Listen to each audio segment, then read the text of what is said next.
কখনো রাতের বেলা কোনো মানুষকে গাড়িতে লিফট দেবে না। হয়তো এমন হতে পারে তাকে লিফট দেওয়ার পর তুমি আর কোনো দিন বাড়ি ফিরতে পারলে না। গাজিয়াবাদ নয়ডার একটা ঘটনা। একদিন যখন একটা ডেলিভারি বয় ডেলিভারি শেষ করে বাড়ি ফিরছিল, তখন সে রাস্তার ধারে একটা মেয়েকে দেখতে পায়।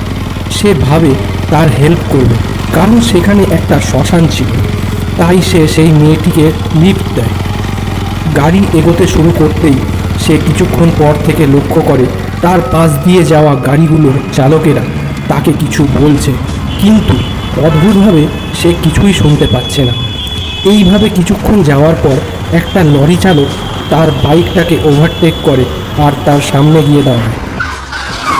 সেই চালক তার হাতে একটা রড নিয়ে সেই ডেলিভারি বয়ের কাছে আসে এবং তার কাঁধে একটা হাত রাখতেই সেই ছেলেটি তৎক্ষণাৎ অজ্ঞান হয়ে পড়ে যায়।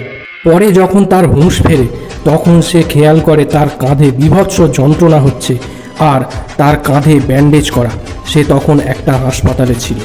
তাকে সেই লরি চালক যা জানায় তা অনেকটা এমন ছিল: তুমি যে মেয়েটিকে লিফট দিয়েছিলে সে একটা পিশাচিনী ছিল।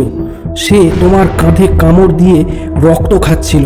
তুমি হয়তো তার বশে ছিলে, তাই আমার আগের চালকেরা তোমায় কি বলছিল তা তুমি শুনতে পাওনি। তো কি বন্ধুরা, আজ রাতে বাড়ি ফেরার সময় কাউকে লিফট দেবে?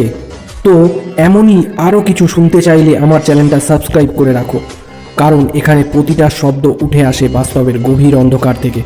তোমাদের লাইফে ঘটে যাওয়া ঘটনা আমাকে জানাতে বা সমস্ত পৃথিবীকে জানাতে চাইলে আমাকে লিখে পাঠাতে পারো। আমার হোয়াটসঅ্যাপ নাম্বার 6290078299।